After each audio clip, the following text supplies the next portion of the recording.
நிலவரையின்றில் அண்மை செய்திகளை விரிவாக பார்ப்பதற்கு முன்னர் தலைப்புச் செய்திகளை பார்க்கலாம். இலங்கை தமிழ் எம்பிக்கள் வெளியுறவுத்துறை அமைச்சர் சல்மான் குர்ஷித்துடன் சந்திப்பு. வடக்கு மாகாண தேர்தலுக்கு முன்பாக 13வது அரசியல் சட்ட திருத்தத்தை அமல்படுத்த கோரிக்கை. தமிழக அமைச்சர்களாக பதவியேற்றனர் SP சண்முகநாதன் மற்றும் அப்துல் ரஹீம். ஆளுநர் ரோசையா பதவி பிரமாணம் செய்து வைத்தார்.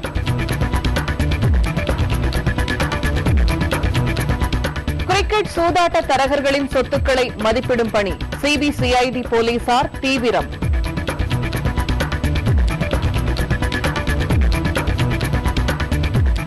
மாநிலங்களவை தேர்தலில் போட்டியிடும் அதிமுக, திமுக உள்ளிட்ட கட்சி வேட்பாளர்களின் மனுக்கள் ஏற்பு. காங்கிரஸ் ஆதரவை நேரில் கோரியது தேமுதிக.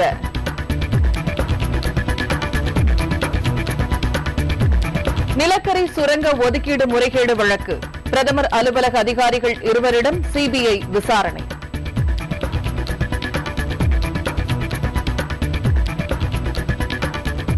வட மாநிலங்களில் பெய்து வரும் தொடர் மழைக்கு 73 பேர் பலி. 73,000 பேர் நடுவழியில் சிக்கி தவிப்பு. இலங்கையில் 13வது அரசியல் சட்ட திருத்தத்தை அமல்படுத்த இந்திய அரசு முயற்சி எடுக்க வேண்டும் என்று தமிழ் தேசிய கூட்டமைப்பு வலியுறுத்தியுள்ளது. இது தொடர்பாக அந்த அமைப்பைச் சேர்ந்த மூத்த தலைவரும் ரா சம்பந்தன் தலைமையில் இலங்கை தமிழ் எம்பிக்கள் வெளியுறவுத்துறை அமைச்சர் சல்மான் குர்ஷித்தை இன்று சந்தித்து கோரிக்கை விடுத்தனர்.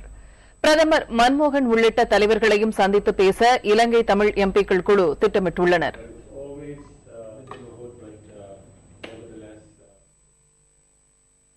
We have explained to him the present position in Sri Lanka and the steps that are being taken by the Sri Lankan government, which would result in all power sharing arrangements becoming meaningless. We have impressed upon the Indian government that action must be taken expeditiously. வடமாகாணத்துக்கு ஒரு தேர்தல் வருகிற போது அதனை இல்லாதொழிக்க வேண்டும் என்றும், அல்லது ஆக குறைந்தது அதில் இருக்கிற முக்கியமான அதிகாரங்களை அகற்ற வேண்டும் என்றும் இலங்கை அரசாங்கம் சில முயற்சிகளை எடுத்திருக்கின்ற காரணத்தினாலே தான் நாங்கள் தமிழ் தேசிய கூட்டமைப்பின் பாராளுமன்ற குழுவாக பிரதம மந்திரியையும் வெளிவிவகார அமைச்சரையும் சந்திப்பதற்காக வந்திருக்கிறோம். இந்திய இலங்கை ஒப்பந்தம் என்பதில் தமிழ் மக்கள் சார்பாக அப்பொழுதிருந்த ராஜீவ் காந்தி அவர்கள் தான் இந்திய இலங்கை ஒப்பந்தத்தில் கையெழுத்து வைத்திருக்கின்றார். அந்த இந்திய இலங்கை ஒப்பந்தத்தின் பிரகாரம் கொண்டு வரப்பட்ட 13வது திருத்தத்தின் முக்கியமான சரத்துக்கள் அனைத்தும் எடுப்பதற்காக அரசாங்கம் முயற்சி செய்கின்றது. ஆகவே அந்த நிலையில் இந்திய அரசுக்கு ஒரு கடமைப்பாடு இருக்கின்றது. அவர்கள் கொண்ட இந்த இந்திய இலங்கை ஒப்பந்தத்தின் பிரகாரம் அந்த விஷயங்கள் காப்பாற்றப்பட வேண்டும் என்ற ஒரு தேவை இருக்கின்றது. மாநிலங்களவை உறுப்பினர் தேர்தலுக்காக மனு தாக்கல் செய்திருந்த அரசியல் கட்சிகளின் வேட்பாளர்களது மனுக்கள் ஏற்கப்பட்டன. தேர்தல் களத்தில் அதிமுகவின் 5 வேட்பாளர்களும், திமுக, தேமுதிக, இந்திய கம்யூனிஸ்ட் ஆகியவற்றின் தலா ஒரு வேட்பாளர்கள் என மொத்தம் 8 வேட்பாளர்கள் உள்ளனர். வேட்புமனு தாக்கல் செய்த 5 சுயேட்சை வேட்பாளர்களின் மனுக்கள் நிராகரிக்கப்பட்டன. வேட்பு மனுக்களை திரும்பப் பெற 20ஆம் தேதி கடைசி நாள் என்பதால் ஏற்கனவே அறிவித்தபடி அதிமுகவைச் சேர்ந்த தங்கமுத்து தனது வேட்புமனுவை திரும்பப் பெறவுள்ளார். அதன் பிறகு 6க்கும் மேற்பட்ட வேட்பாளர்கள் களத்தில் இருப்பின் 27ஆம் தேதி தேர்தல் நடத்தப்படும். அதிமுகவைச் சேர்ந்த 4 பேரின் வெற்றி உறுதியாகியுள்ளது. அதே சமயம் இந்திய கம்யூனிஸ்ட் வேட்பாளர் டி ராஜாவுக்கு அதிமுக, மார்க்சிஸ்ட் கம்யூனிஸ்ட் கட்சிகள் ஆதரவை தெரிவித்துள்ள நிலையில் அவரின் வெற்றியும் உறுதியாகியுள்ளது. இதனிடையே டி ராஜாவுக்காக திரும்பப் பெறுவார் என்று அறிவிக்கப்பட்ட கு தங்கமுத்து குடிசை மாற்று வாரிய தலைவராக இன்று நியமிக்கப்பட்டுள்ளார். மாநிலங்களவை உறுப்பினர் தேர்தலில் அதிமுக வேட்பாளர்களும் இந்திய கம்யூனிஸ்ட் வேட்பாளரும் வெற்றி பெறுவது உறுதி என டி ராஜா கூறியுள்ளார். இன்றைக்கு அனைத்து இந்திய அண்ணா திராவிட முன்னேற்ற கழகம், இடதுசாரி கட்சிகள், இந்திய கம்யூனிஸ்ட் கட்சி, மார்க்சிஸ்ட் கட்சி, இவை சேர்ந்த முறையில்தான் இந்த தேர்தலில் பங்கு பெறுவது என்று முடிவு செய்திருக்கிறோம். எனவே இந்த தேர்தல் என்பது இன்றைக்கு அரசியல் கட்சிகள் எப்படியெல்லாம் இருக்கிறார்கள் என்பதை காட்டுகிறது. எனவே இப்பொழுது அனைத்து இந்திய அண்ணா திராவிட முன்னேற்ற கழகம், இந்திய கம்யூனிஸ்ட் கட்சி, மார்க்சிஸ்ட் கம்யூனிஸ்ட் கட்சி, வேறு சில அரசியல் கட்சிகள் எல்லோரும் ஒன்றுபட்டுதான் இந்த மாநிலங்களவை தேர்தலை எதிர்கொள்ளுகிறோம் என்பதை நீங்கள் கணக்கில் எடுத்துக்கொள்ள வேண்டும். தேமுதிக சார்பில் மாநிலங்களவை வேட்பாளராக போட்டியிடும் ஏஆர் இளங்கோவனுக்கு ஆதரவு கோரி அந்த கட்சியைச் சேர்ந்த எம்எல்ஏக்கள் தமிழ்நாடு காங்கிரஸ் தலைவர் ஞான தேசிகனை சந்தித்தனர். அரை மணி நேரம் நடந்த அந்த சந்திப்பில் தேமுதிக சார்பில் மாநிலங்களவைக்கு போட்டியிடும் வேட்பாளருக்கு ஆதரவு அளிக்கும்படி கடிதங்கள் அளிக்கப்பட்டன. இதுகுறித்து கருத்து தெரிவித்த தமிழ்நாடு காங்கிரஸ் தலைவர் ஞான தேசிகன் கடந்த 5 தினங்களுக்கு முன்பு டெல்லியில் உள்ள உயர்மட்ட குழுவிடம் தேமுதிக ஆதரவு கோரியதாகவும் அதன் அடிப்படையிலேயே முறையாக கடிதங்களை அளித்துள்ளதாகவும் தெரிவித்தார். மேலும் அந்த கட்சிக்கான ஆதரவு குறித்து காங்கிரஸ் கட்சியின் மேலிடம்தான் முடிவு செய்யும் என்றும் அவர் தெரிவித்தார். மாநிலங்களவை தேர்தலில் தேமுதிக வெற்றி பெறும் என அக்கட்சியின் சட்டமன்ற உறுப்பினர் சந்திரகுமார் நம்பிக்கை தெரிவித்துள்ளார். பரிசீலனை நடந்தது, அதற்காக வந்திருந்தோம். எங்களுடைய மனு ஏற்றுக்கொள்ளப்பட்டிருக்கிறது. நிச்சயமாக தேசிய முற்போக்கு திராவிட கழகம் போட்டியிடுகிறது. வெற்றி பெறுவதற்கு தேவையான 34 வாக்குகள் எங்களிடத்தில் இருக்கிறது. உறுதியாக வெற்றி பெறுவோம், அதில் எந்த மாற்றமும் இல்லை. தமிழக அமைச்சரவையில் புதிதாக நியமிக்கப்பட்ட 2 அமைச்சர்கள் பதவியேற்றனர். ஆளுநர் மாளிகையில் நடைபெற்ற விழாவில் ஆளுநர் ரோசையா புதிய அமைச்சர்களுக்கு பதவி பிரமாணம் செய்து வைத்தார். இந்த விழாவில் முதலமைச்சர் ஜெயலலிதா மற்றும் அமைச்சர்கள் கலந்து கொண்டனர். தமிழக அமைச்சரவையில் இருந்து தொழிலாளர் நலத்துறை அமைச்சர் செல்லப்பாண்டியன், பிற்படுத்தப்பட்டோர் மற்றும் சிறுபான்மையினர் நலத்துறை அமைச்சர் முகமது ஜான் ஆகியோர் நீக்கப்பட்டனர். அவர்களுக்கு பதிலாக ஆவடி சட்டமன்ற உறுப்பினர் அப்துல் ரஹீம், ஸ்ரீவைகுண்டம் சட்டமன்ற உறுப்பினர் எஸ் பி சண்முகநாதன் ஆகியோர் அமைச்சரவையில் சேர்க்கப்பட்டுள்ளனர். இதில் எஸ் பி சண்முகநாதனுக்கு சுற்றுலாத்துறை ஒதுக்கப்பட்டுள்ளது. அப்துல் ரஹீமுக்கு பிற்படுத்தப்பட்டோர் மற்றும் சிறுபான்மையினர் நலத்துறை ஒதுக்கப்பட்டுள்ளது. இவர்களை தவிர 3 அமைச்சர்களின் இலாக்கா மாற்றம் செய்யப்பட்டுள்ளது. எஸ்ஆர்எம் குழுமத்தைச் சேர்ந்த 20 இடங்களில் வருமான வரித்துறையினர் சோதனை நடத்தி வருகின்றனர். இன்று காலை முதல் வருமான வரித்துறையினர் எஸ்ஆர்எம் குழுமத்தைச் சேர்ந்த பல்வேறு இடங்களில் ஆய்வு செய்து வருகின்றனர். இதற்கான காரணத்தை தெரிவிக்க வருமான வரித்துறை அதிகாரிகள் மறுத்துவிட்டனர்.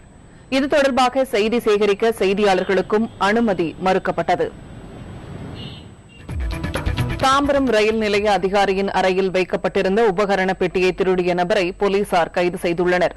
விசாரணையில் அவர் தாம்பரத்தைச் சேர்ந்த ரமேஷ் என்பது தெரியவந்தது. அவரை திண்டுக்கல் ரயில் நிலையத்தில் கைது செய்தனர். அவரிடம் இருந்த உபகரண பெட்டியை மீட்ட போலீசார் மின்சார ரயிலின் சாவி காணாமல் போயிருப்பதாக தெரிவித்துள்ளனர். சாவியை மீட்க 2 தனிப்படைகள் அமைக்கப்பட்டுள்ளன.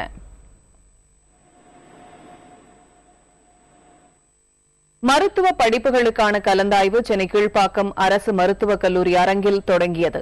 முதல் நாளான இன்று மாற்றுத்திறனாளிகள், விளையாட்டு வீரர்கள் உள்ளிட்ட சிறப்பு பிரிவினருக்கான கலந்தாய்வு நடைபெற்றது.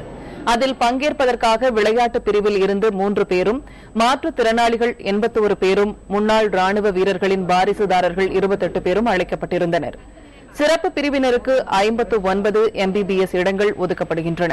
இதில் விளையாட்டு பிரிவில் முதல் இடத்தை பிடித்த நீச்சல் விளையாட்டு வீராங்கனை ஏஞ்சல் மதுரை மருத்துவக் கல்லூரியை தேர்வு செய்துள்ளார். 2ஆம் இடத்தை பெற்ற நீச்சல் விளையாட்டில் சிறந்து விளங்கும் ஆதித்யா என்ற மாணவி செங்கல்பட்டு அரசு மருத்துவக் கல்லூரியில் மருத்துவ படிப்பை தேர்ந்தெடுத்துள்ளார். நாளை பொது பிரிவினருக்கான கலந்தாய்வு தொடங்குகிறது. வரும் 22ஆம் தேதி வரை பொது பிரிவினருக்கான கலந்தாய்வு நடைபெறுகிறது. சென்னை உட்பட 18 அரசு மருத்துவக் கல்லூரிகளில் 1823 இடங்கள் உள்ளன. நிலக்கரி சுரங்க ஒதுக்கீடு முறைகேடு வழக்கில் பிரதமர் அலுவலக அதிகாரிகள் 2வரிடம் சிபிஐ விசாரணை நடத்தியுள்ளது. மேலும் நிலக்கரி சுரங்க ஒதுக்கீட்டில் பிரதமரின் ஆலோசகர் TKA நாயரிடம் விரைவில் விசாரணை நடத்தவும் சிபிஐ அதிகாரிகள் திட்டமிட்டுள்ளனர். இந்த வழக்கில் குற்றம் சாட்டப்பட்டுள்ள நிலக்கரித்துறை முன்னாள் செயலர் HG குப்தாவுக்கு சிபிஐ சம்மன் அனுப்பியுள்ளது. நிலக்கரி சுரங்க ஒதுக்கீடு முறைகேடு வழக்கில் சமீபத்தில் சிபிஐ பதிவு செய்த முதல் தகவல் அறிக்கையில் மத்திய முன்னாள் அமைச்சரும் திரைப்பட தயாரிப்பாளருமான தாசரி நாராயணராவ், காங்கிரஸ் MP நவீன் ஜிண்டால் உள்ளிட்டோர் மீது குற்றம் சாட்டப்பட்டுள்ளது. இந்நிலையில் பிரதமர் அலுவலக அதிகாரிகளிடம் தற்போது விசாரணை நடைபெற்றுள்ளது. வட மாநிலங்களில் கனமழை மற்றும் வெள்ளத்திற்கு 73 பேர் உயிரிழந்துள்ளனர். 73,000 பேர் நடுவழியில் சிக்கி தவித்து வருகின்றனர். யமுனை நதியில் வெள்ளம் அபாய அளவை தாண்டியுள்ளதால் தாழ்வான பகுதிகளில் உள்ள மக்கள் வெளியேற்றப்பட்டுள்ளனர். டெல்லியில் வெள்ள அபாய எச்சரிக்கை விடுக்கப்பட்டுள்ளது. தொடர் மழையின் காரணமாக பல்வேறு இடங்களில் நிலச்சரிவுகள் ஏற்பட்டு சாலை இணைப்புகள் துண்டிக்கப்பட்டுள்ளன. பல இடங்களில் கட்டடங்கள் சரிந்து விழுந்துள்ளன. ஹிமாச்சல் பிரதேசத்தில் முதலமைச்சர் வீர்பத்ர சிங் கின்னூர் மாவட்டத்தில் உள்ள சங்லா என்ற இடத்தில் நிலச்சரிவு காரணமாக அங்கிருந்து வெளியேற முடியாமல் 60 மணி நேரமாக சிக்கித் தவித்தார். அவர் ஹெலிகாப்டர் மூலம் இன்று மீட்கப்பட்டார். உத்தரகண்ட் மாநிலத்தில் உள்ள யமுனோத்ரிக்கு யாத்திரை சென்ற தமிழர்கள் உட்பட ஆயிரக்கணக்கானோர் நடுவழியில் சிக்கித் தவிக்கின்றனர். உத்தரகாசி, பத்ரிநாத், கேதர்நாத் உள்ளிட்ட பகுதிகளில் 30,000 பக்தர்கள் உள்ளிட்ட 73,000 பேர் நடுவழியில் சிக்கித் தவித்து வருகின்றனர். கேதார்நாத்தில் பாதுகாப்பு பணியில் இருந்த 40க்கும் அதிகமான காவல்துறையினரை காணவில்லை. இந்தோ திபெத் எல்லை பாதுகாப்பு படையைச் சேர்ந்த ஹெலிகாப்டர்கள் மூலம் மீட்புப் பணிகள் நடைபெற்று வருகின்றன. இனி சிலவரி செய்திகள் சிலவற்றை காணலாம். குன்னூர் வெலிங்டன் ராணுவ பயிற்சி மையத்தில் அமைந்துள்ள ராணுவ கல்லூரியில் 10 மாத கால பயிற்சிக்காக வந்துள்ள இலங்கையைச் சேர்ந்த 2 அதிகாரிகளை திரும்ப அனுப்ப வலியுறுத்தி முற்றுகை போராட்டம் நடைபெற்றது. தமிழ் அமைப்புகள் மற்றும் அரசியல் கட்சிகளைச் சேர்ந்த மாணவர்கள் இந்த போராட்டத்தில் ஈடுபட்டனர். வெலிங்டன் ராணுவ பயிற்சி மையத்திற்குள் நுழைய முடியாதபடி காவல்துறையினர் தடுப்புகளை ஏற்படுத்தியிருந்தனர். அதனை மீறி ஆர்ப்பாட்டக்காரர்கள் பயிற்சி மையத்திற்குள் நுழைய முற்பட்டனர். ஐபிஎல் சூதாட்ட வழக்கில் கைதான தரகர்களின் சொத்துக்களை மதிப்பிடும் பணியில் சிபிசிஐடி போலீசார் முழுவீச்சில் ஈடுபட்டுள்ளனர். சொத்துக்களை மதிப்பிடும் பணிக்கு 2 கணக்கு தணிக்கையாளர்களை சிபிசிஐடி போலீசார் பயன்படுத்தி வருகின்றனர்.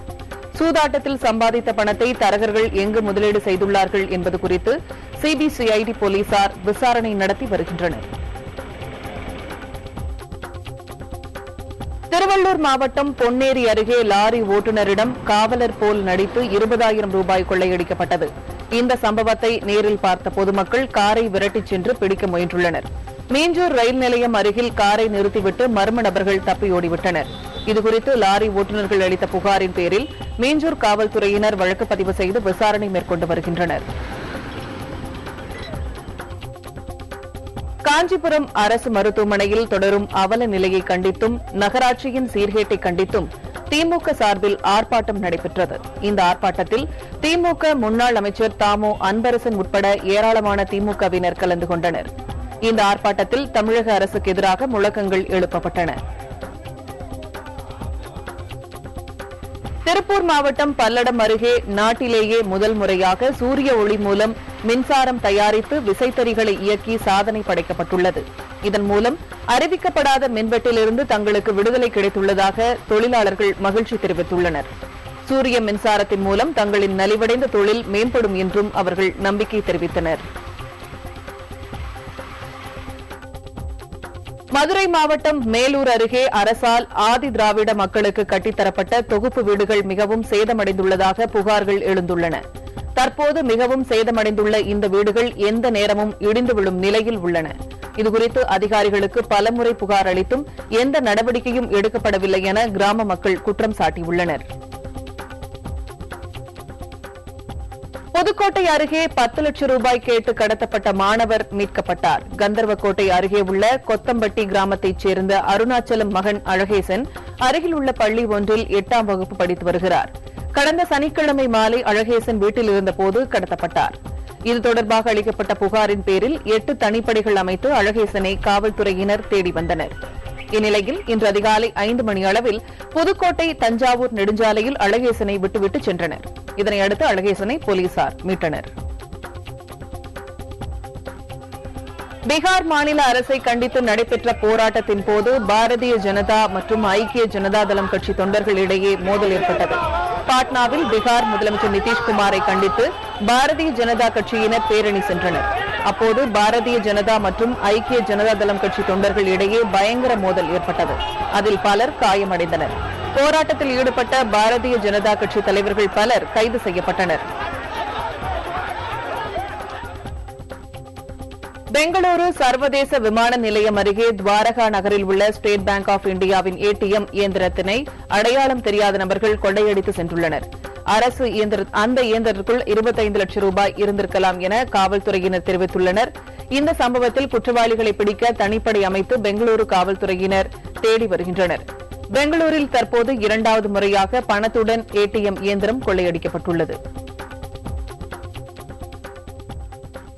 லண்டன் ஓவல் கிரிக்கெட் மைதான வளாகத்தில் இலங்கை அரசுக்கு எதிராக ஆர்ப்பாட்டம் நடத்திய ஈழத்தமிழர்கள் மீது சிங்கள இளைஞர்கள் சிலர் தாக்குதல் நடத்தியுள்ளனர். மைதான வளாகத்தில் கூடிய ஈழத்தமிழர்கள் இலங்கையில் நடைபெறவுள்ள காமன்வெல்த் உச்சி மாநாட்டை புறக்கணிக்க வலியுறுத்தி ஆர்ப்பாட்டம் நடத்தினர்.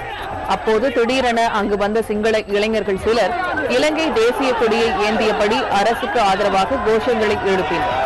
மேலும் ஈழத் தமிழர்கள் மீது அவர்கள் தாக்குதல் நடத்தினர். இதையடுத்து சம்பவ இடத்திற்கு விரைந்து வந்த லண்டன் போலீசாருடன் சிங்கள இளைஞர்கள் மோதலில் ஈடுபட்டனர். வன்முறையில் ஈடுபட்ட சிங்கள இளைஞர்களை காவல்துறையினர் தடியடி நடத்தி விரட்டியடித்தனர்.